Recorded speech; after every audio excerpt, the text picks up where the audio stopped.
Welcome back, everybody, to a 4th edition Age of Sigmar faction focus. This time, it's the Ossiarch Bonereapers, and we're going to cover everything from the lore, the battle traits, the war scrolls, etc. So let's get right into it. Nagash commands a diverse array of forces, including the otherworldly Nighthaunt, the cruel Soulblight Gravelords, and the frenzied Flesh-Eater courts. However, the Ossiarch Bonereapers stand out as the most elite among his troops, forged not just from the reanimated dead, but magically crafted from bone with souls pieced together from numerous fragments. The result is an exceptionally disciplined and organized army that functions with machine-like precision, devoid of ego or error, and utterly relentless in their pursuit of victory. The Ossiarch Bonereapers relentlessly expand their domain, encroaching upon the territories of order. As they conquer and subjugate the living, the Ossiarch enforce a grim practice known as the Bone Tithe. Under this system, the conquered populations are permitted to continue their lives, but only if they agree to provide the Bonereapers with a regular supply of bones. Failure to meet this grisly quota results in the Ossiarch forcibly claiming their due, making their rule a chilling balance between life and death.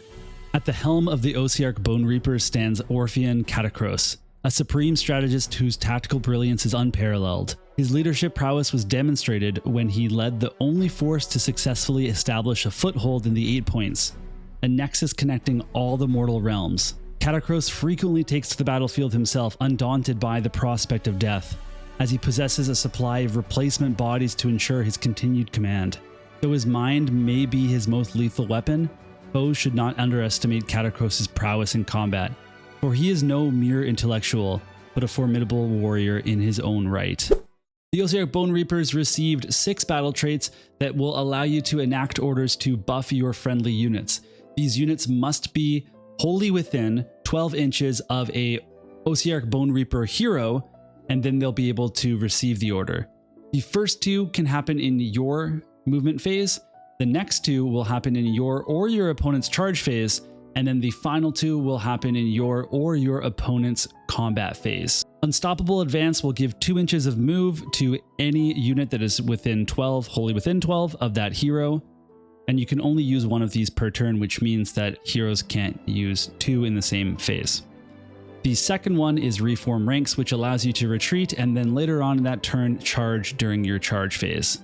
We also have Coordinated Charge, which allows you to add 1 to charge rolls for friendly Ossiarch Bonereapers units while they are wholly within 12 inches of the hero that used this order. And we have Counter Strike, which allows you to, for the rest of the turn, have a anti-charge characteristic, which is +1 rend when they have been charged by the opponent. In the combat phase, you can use Bludgeon, which will give 1 to wound rolls for attacks made by friendly Ossiarch Bonereapers. And you can also use Impenetrable Ranks, which will allow you to have Ward 5 instead of Ward 6, as long as they are within 12, wholly within 12 inches of the hero that used that order. The Ossiarch Bonereapers have 4 battle formations, although they only showed us 1. They do, however, hint at the different battle formations, and it seems that we're going to have one that focuses on casting, another that focuses on cavalry, another that will focus on artillery, and the final one which will focus on infantry. The formation that we did see is called Necrotic Symphony, and it provides +1 to casting rolls for wizards that are also infantry. We were shown 1 spell, Empower Nadirate Weapons, which has a casting value of 5, and the unlimited keyword, which means that any number of wizards in your army can cast this, but they cannot cast it twice. It gives Ossiarch Bonereapers units crits on 5-ups instead of a 6-up, and you can keep in mind that any Ossiarch unit using a Nadirite weapon will also have crit 2 hits, so this will allow you to take advantage of that crit keyword even more often than you would be able to. Next, let's take a look at the war scrolls, and it should be noted that every Ossiarch Bonereaper shown has a 6-up ward on their war scroll. First, we have Voke Mortian, Master of the Bone Tithe, and this is a level 2 wizard. He is a unique hero. He's got an infantry tag, which means that he benefits from the battle formation that we just saw, and he has a decent profile, 5 health, a 4-up save, 5-inch move, 2 control, and a ranged weapon that has a good profile of only 1 attack, but it will be easy to hit with a 3 up to hit, 2 up to wound, a rend, and 2 damage. The Staff of Retribution is a little bit worse on his melee profile. That's not where you want him to be, but it does have that crit 2 hits, which means that if you use Empower Nadirite on him, that he can benefit from that as well.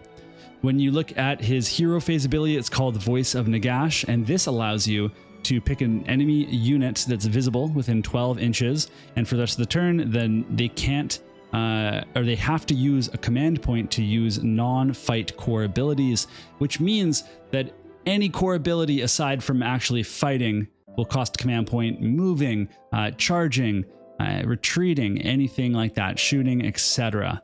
We also have a spell called Mortal Contract, which is a 7 to cast. It is a range of 18 inches, and you also pick a visible friendly Ossiarch Bonereaper within 18 inches. And when you do this, whenever the bound friendly unit is picked to be the target of an ability by the bound enemy unit, you roll a d3, and on a 2+, you inflict that number of mortal damage on the bound enemy unit equal to the roll as a reaction. And if that unit is destroyed, then you do not resolve the effect of the enemy ability. So this could be as simple as picking 2 units that are in combat with each other, and when they say your opponent, you know, I'm going to fight your unit, you'll roll that dice, and if you can actually kill them, the fight doesn't go through, although that one's pretty straightforward. But it could also be something like casting a spell or using any type of ability that they might use that will stop it from going off. Maybe it's a hero ability, maybe it's a start of combat phase ability, a charge ability that does damage to people as they run through. We don't know. Either way, very cool. We then have the Mortisan Soul Mason, which is another wizard. This is level 2. It's got that 6 up ward, the 4 up save, 5-inch move, 6 health, 2 control. No ranged weapons, but we do have companion weapons and a Soul Mason staff. The profile here, again, it's not fantastic. It's 4 ups to hit and wound, but 3 attacks, D3 damage, pretty variable, has the crit 2 hits. But really what we're looking at here is the Soul Guide spell and the opportunity to cast other spells. So this allows you to pick a visible friendly Ossiarch Bonereaper unit wholly within 12 inches of this caster to be the target, and then make that casting roll, and it gives it strike first for the rest of the turn. This is so powerful on its own that it is worth bringing. Really cool ability.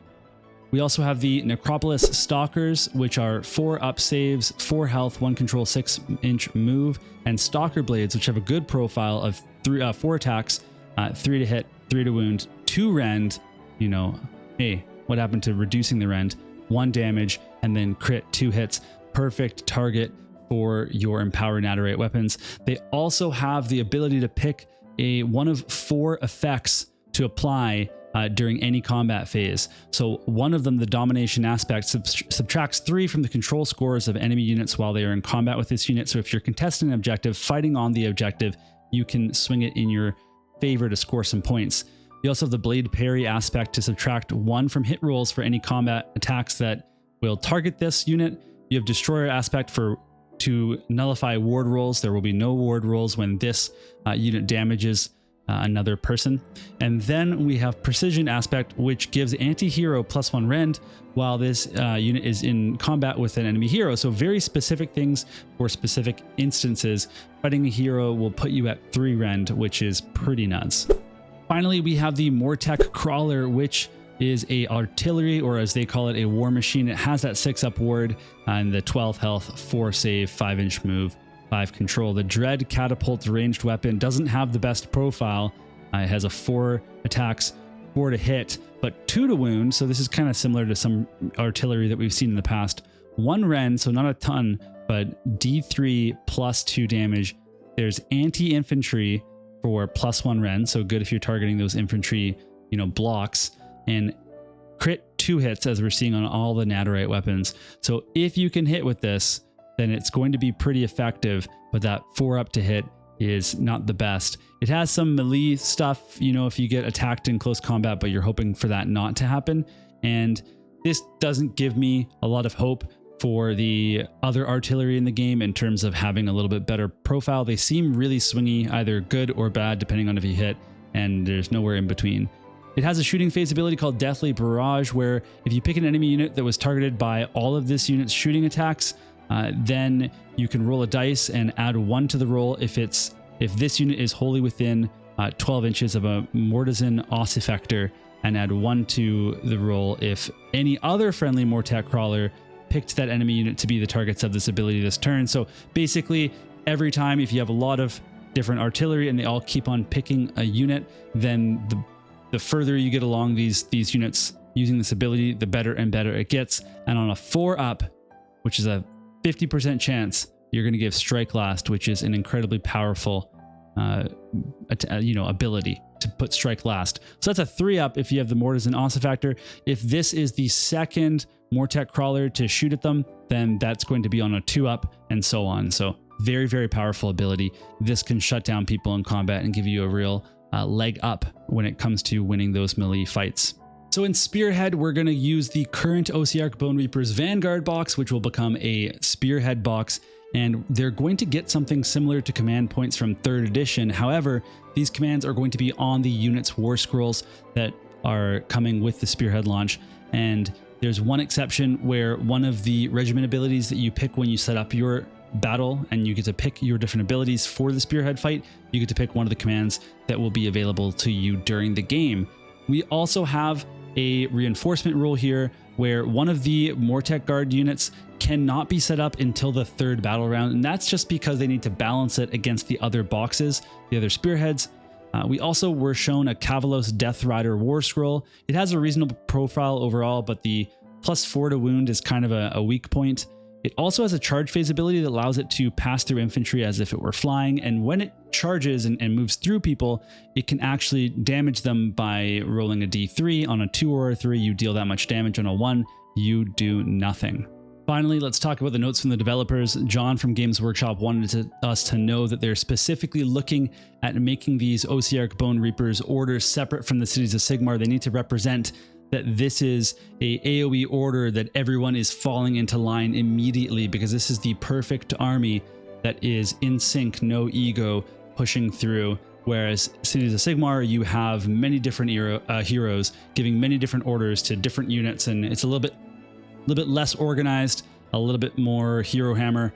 This is more of an organized and efficient fighting machine. Otherwise, I think we've covered it all, so let me know what you think and which faction focus you're hoping comes next week. Otherwise, we'll see you all in another video.